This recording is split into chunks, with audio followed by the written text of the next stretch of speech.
বন্ধুগণ, আবারও আপনাদের নতুন ভিডিওতে আমি স্বাগতম। বন্ধুরা, আশা করি সবাই অনেক ভালো আছেন। বন্ধুরা, আজকে আবারও আপনাদের মাঝে নতুন আরেকটি ভিডিও নিয়ে এসেছি। বন্ধুরা, আজকের ভিডিওটি আপনারা ইতিমধ্যে থাম্বনেল দেখে বুঝতে পেরে গেছেন যে আজকের ভিডিওটি আমি আরেকটা ভিডিও নিয়ে এসেছি। সেটি হচ্ছে যে ফেসবুক পলিসি সম্পর্কে আমি আরেকটি ভিডিও নিয়ে এসেছি। হ্যাঁ বন্ধুরা, আপনারা হয়তোবা অনেকে জানেন অথবা বুঝেন, কিন্তু আপনাদের এই পলিসি ইস্যুটা কিসের জন্য আসে, আর আপনি কেন অ্যাকাউন্ট খোলার পর আপনার পলিসি ইস্যু আসে, বা সেই পলিসি ইস্যুটা কিভাবে আপনি পেজ এবং প্রোফাইল থেকে সরিয়ে ফেলবেন, সেটি আমি আজকে আবারও বিস্তারিত বলবো আপনাদের এই ভিডিওতে। বন্ধুরা, আপনার তার আগে বলে নেই, আপনি যদি আমার চ্যানেল নতুন দর্শক হয়ে থাকেন তাহলে অবশ্যই চ্যানেলটি সাবস্ক্রাইব করবেন, আর ভিডিওটি যদি ভালো লাগে তাহলে অবশ্যই একটা লাইক দিবেন। বন্ধুরা, এখন বলবো আমি পলিসি ইস্যুটা কিসের জন্য আসে। তো পলিসি ইস্যুটা মূলত সাধারণত আমি ফার্স্ট অফ অল যেটি আমি ফলো করেছি সেটি হচ্ছে যে আমি যখন আমার এই ফেসবুক, আপনার স্ক্রিনে দেখতে পারতেছেন, আমি ফেসবুক পেজটাতে যখন আমি ভিডিও আপলোড করতাম তখন আমার নিজস্ব কন্টেন্ট দিয়ে আপলোড করতাম। লাস্টে যখন আমার পলিসিটা ইস্যু আসে, সেই পলিসি ইস্যু আসার কারণ হচ্ছে যে আমি লাস্টের দিকে একটা ভিডিও ছাড়ি। সেটি হচ্ছে যে সেখানে একটা অন্য অ্যাপসের একটা লোগো সেখানে অ্যাড করা থাকে, যার ফলে কিন্তু আমার ভিডিওতে পার্টনার পলিসি নামে যে ইস্যুটি আসে সেই ইস্যুটা চলে আসে। কারণ ফেসবুকে রিলসে আপনাদেরকে এমন অপশন দিয়েছে যেখানে আপনি আপনার নিজস্ব যে কন্টেন্ট আছে, অর্থাৎ আপনার ফেস দ্বারা বা যে কোনো মুভি ক্লিপ যে ধরনের ভিডিও ছাড়েন না কেন, সেই ভিডিওগুলোতে যাতে কোনো ধরনের কোনো অ্যাপসের কোনো ওয়াটারমার্ক থাকে না, তার জন্য আপনাদেরকে ফেসবুক পলিসিতে বলা হয়েছে। তো আপনি কী করবেন, যখন আপনি ভিডিওগুলো আপলোড করবেন, আপনার নিজস্ব কন্টেন্ট বলেন, আর আপনি ফেসবুক মুভি ক্লিপ, বিভিন্ন ধরনের ক্লিপ সকল আপনি যদি আপলোড করেন, তাহলে অবশ্যই আপনারা কী করবেন, অবশ্যই উইদাউট ওয়াটারমার্কে যে কোনো ভিডিও যে কোনো স্থান থেকে ডাউনলোড করে সেটিকে আপনি পোস্ট করতে পারেন।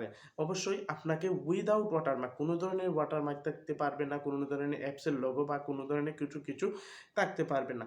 হ্যাঁ, এবং সেকেন্ড অফ অল যেটি আমি বলতে চাচ্ছি, সেকেন্ড অফ অল হচ্ছে যে আপনি একটা আইডি, মূলত আইডিতে এই সমস্যাটা খুবই কম, আপনাদের পেজ বলি আমি। তো আপনি একটা পেজ করলেন, সেই পেজে আমি স্ক্রিনে দেখাচ্ছি আপনাদের সাথে। তো এই পেজটা করলে দেখেন আমার মতো কিন্তু আমারও এই পেজটাতে কিন্তু এই একই সমস্যা। যখন আপনি একটা পেজ করলেন তখন কিন্তু পার্টনার পলিসি ইস্যুটা কিন্তু এখন ইউটিউব, ফেসবুক সবাইকে দিয়ে দিচ্ছে। তো আপনাদেরকে এটা মাথায় রাখতে হবে যে এই পার্টনার পলিসি ইস্যুটা কিন্তু ফেসবুক এখন যে কোনো পেজ আপনি যখন ক্রিয়েট করবেন তখন কিন্তু সাথে এই পার্টনার পলিসি ইস্যুটা আপনাকে দিয়ে দিবে। কারণ হচ্ছে যে এটি যারা নতুন অবস্থায় খুলবে তাদের জন্য এটি ১ মাস বরাদ্দ থাকবে। অর্থাৎ আপনি এই ১ মাসটা ওয়েট করেন, ১ মাস পর এটি কিন্তু অটোমেটিক্যালি দূর হয়ে যাবে। আপনি আপনার ভিডিও, আপনারা হতাশ হয়ে যান যে আমি পেজটা ক্রিয়েট করলাম, তারপর এই পার্টনার পলিসি ইস্যুটা চলে আসলো। তো এই পার্টনার পলিসি ইস্যুটা আসার কারণ হচ্ছে যে আপনি যখন ১ মাস হয়ে যাবে আপনার এই অ্যাকাউন্টের, আপনার পেজটার ১ মাস বয়স হয়ে যাবে, তখন কিন্তু এই পলিসিটা ইস্যুটা টোটালি চলে যাবে। আর ততক্ষণে আপনি কী করবেন, আপনার যে অরিজিনাল কন্টেন্ট বা আপনি ক্লিপগুলা অবশ্যই উইদাউট ওয়াটারমার্ক, কোনো ধরনের অ্যাপসের কোনো লোগো আপনারা ইউজ করবেন না। যার ফলে কী হবে, যার ফলে আপনার ভিডিওটি সুরক্ষিত থাকবে এবং আপনি পার্টনার পলিসির ইস্যুতে কোনো ধরনের বাধা সৃষ্টি করতে পারবেন না। সো আমি সেটা পরীক্ষিত, কারণ আমি যখন আমার নিজস্ব বলছিলাম যে আমি নিজস্ব কন্টেন্টগুলো আপলোড করতাম, তখন কিন্তু হঠাৎ আমি একটি লোগো সহ একটি ভিডিও আপলোড করার ফলে কিন্তু আমার এই পার্টনার পলিসি ইস্যুটা চলে আসে। তো আপনারা এই ভুলটা করবেন না। আর যারা হতাশ হয়েছেন যে আপনার নতুন পেজ ক্রিয়েট করার পর আপনার পার্টনার পলিসি ইস্যুটা কেন আসে, সেটি হচ্ছে যে এটি মাত্র ১ মাস বরাদ্দ থাকবে, সেই ১ মাস পরে এটি অটোমেটিক্যালি চলে যাবে।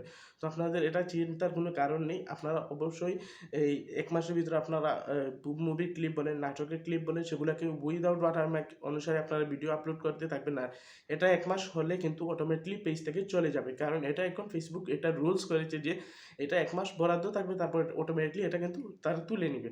তো এটার ধরনের কোনো ধরনের টেনশন নেই। আর আপনাদের আর পার্টনার পলিসি কি ইস্যু আছে, আপনারা কিভাবে রিমুভ করেন, যদি আর কোনো আপনাদের মন্তব্য থাকে তাহলে অবশ্যই আমার এই ভিডিওতে কমেন্টে জানাবেন।